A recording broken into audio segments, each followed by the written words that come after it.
Usually I'm a very happy man.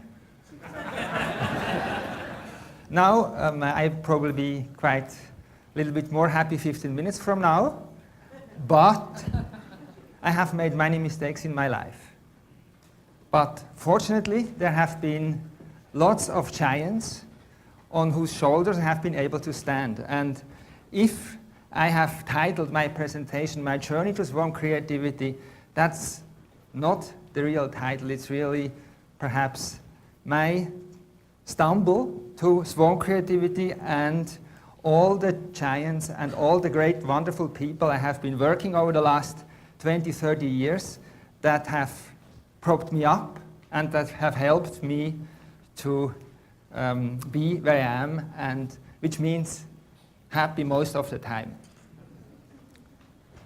My journey started, okay, if that works, doesn't seem to.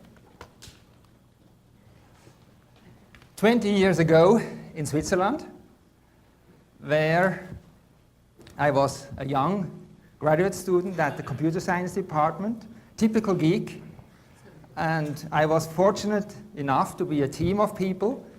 There was a nuclear physicist, and there was an MBA who was also a mechanical engineer. Together, we were the 3 graduate students. I was the youngest, who were paid by IBM to port their big mainframe operating system to Unix and build in networking and TCP/IP and socket and so on. If you don't know those terms, that doesn't really matter. It just tells you that at that time I was like this little red devil, a real geek, only concerned with technology.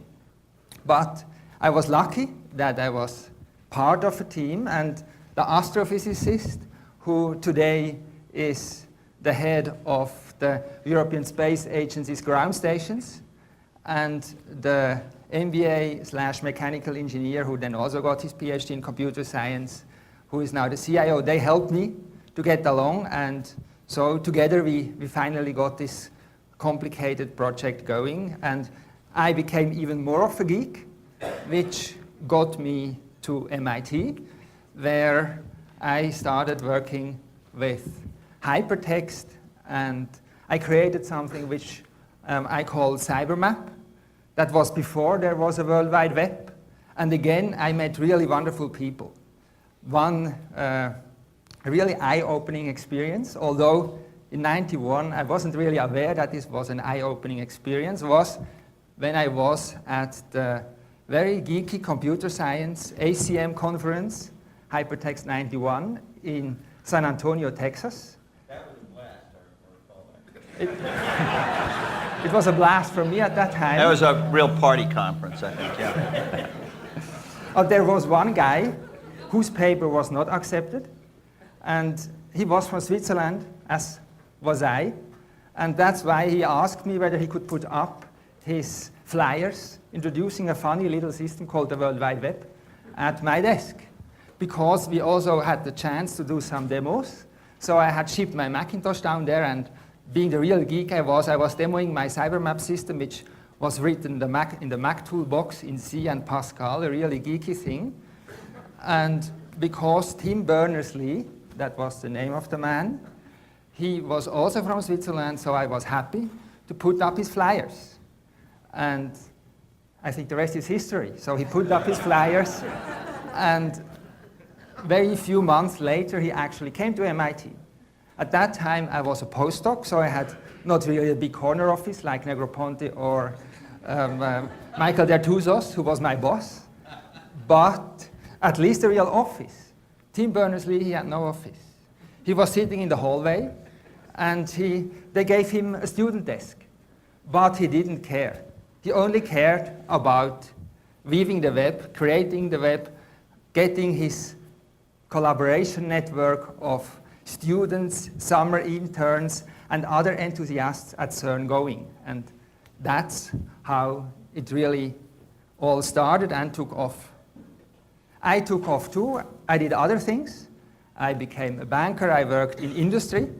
But in 1997, I decided I wanted to take another try. At that time, need to think back, beginning of the crazy e-business days. So everybody wanted to do his startup thing. So I had this paper from '91 with the CyberMap system, which it turns out even Tim used a little bit of it to organize his ideas. It was all about mapping cyberspace, which turns out is now a synonym with the web.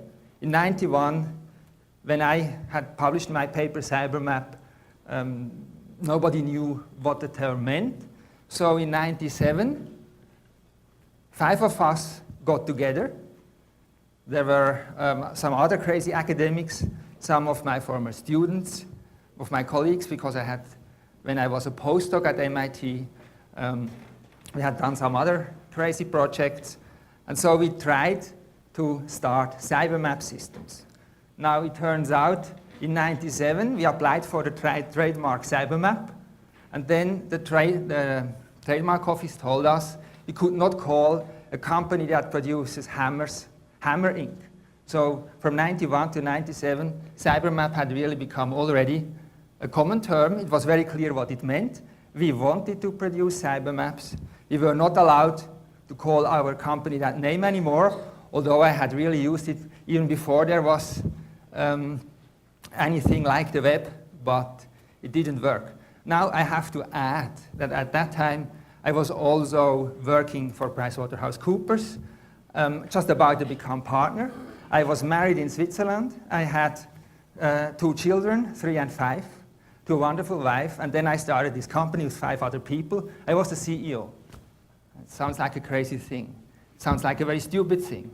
And indeed, it was a very crazy, stupid thing. The company went nowhere. I got some angel money, a couple of $100,000, but in the end, it got me divorced. The company, we had to fold it in, and at least I got partner at PwC. So I got something out of it. So I think that was really a great learning experience, how not to organize a team.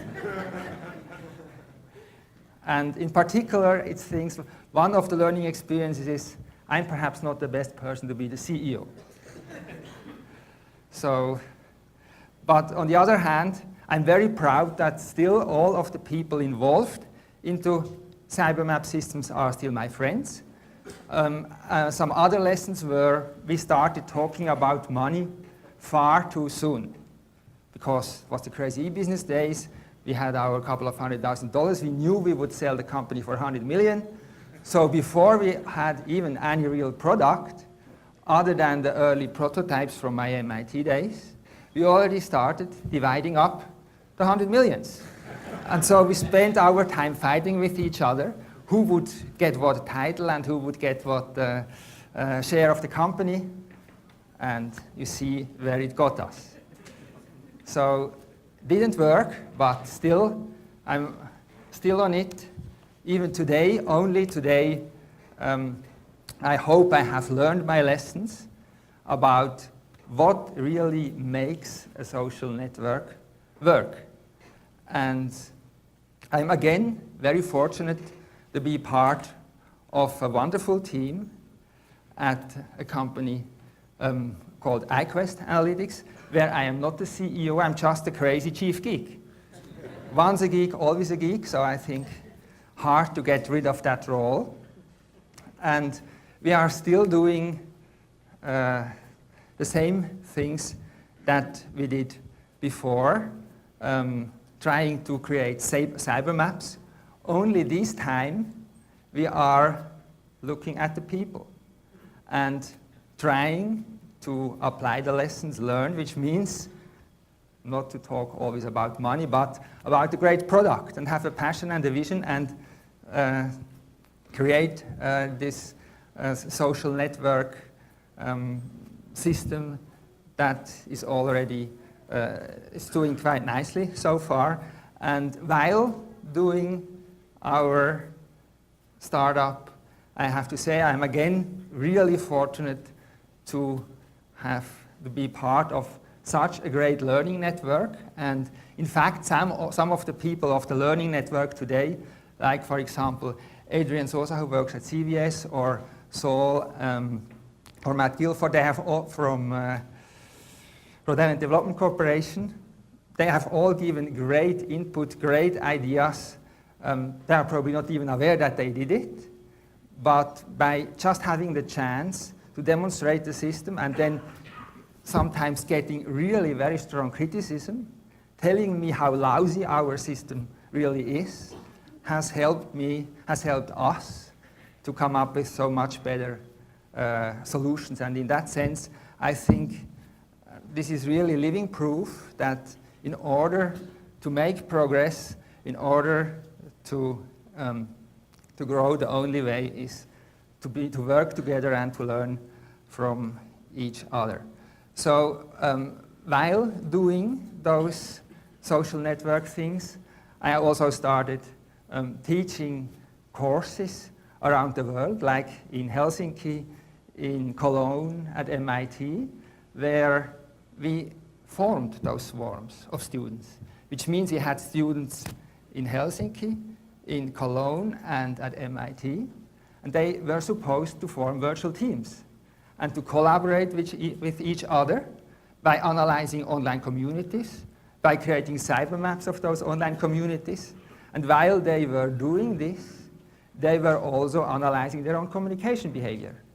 And what I learned from that exercise, and it turns out that's really a very generalizable lesson, it is that in order to be successful, don't be a star, be a galaxy. What do I mean by that? This here is the social network of a star. And perhaps let me just on a very quick 3-minute geeky excursion explain to you what a social network is and what the most important concepts are. I only have 3 minutes, so. Okay, I will speed up. So, thanks. Each of those dots is a person, or as they are called in social network language, an actor. And then you have connecting lines. And the shorter the distance between two actors or two people, the stronger the social tie or relationship between those two people. So what you see here in this star picture is the student in the core and his email exchange with other colleagues, professors, and so on. And it turns out he is a star, like Donald Trump. He is the center of his own universe. Now, it turns out there are other people. And if you load their mailbox, they are not stars, but they are galaxies.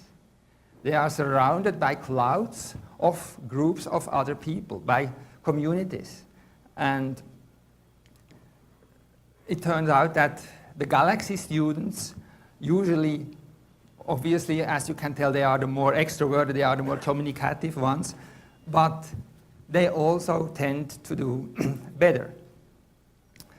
So, by the way, the main, that there is one measure in social network analysis that tells you mathematically how much of a star or of a galaxy you are.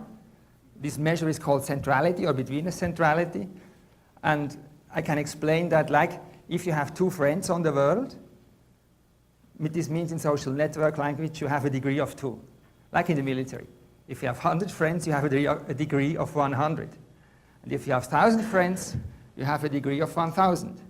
Now, if you would just apply simple common wisdom, you would assume the more friends you have, the more power you have in the network. It turns out that's not true. Because there is something called betweenness. If you have 2 friends in the world, and those 2 friends are Bill Gates and George Bush, and you are between them, you have considerable influence. So what we are measuring here is betweenness, and it turns out the galaxy guy has far higher betweenness because he connects those different groups of people than the star guy. And so that's what we are trying to measure. That's where we have found that this is a great predictor not just for people, but also for companies. If you measure the social network of their executives, how they will be doing. So this here is another exercise where we mapped the social network of a networking event like the one you are participating right now. It were actually 2 events, one in blue, one in green. And as you can see, the green event is much better connected than the blue event. And the red people are the organizers. And so what I would like to encourage you is to please fill out this questionnaire, because then we will also collect your social network, and you will be able to measure how, thanks to this event, you have become, from being a star, much more of a galaxy. So with that, thank you very much. Thank you.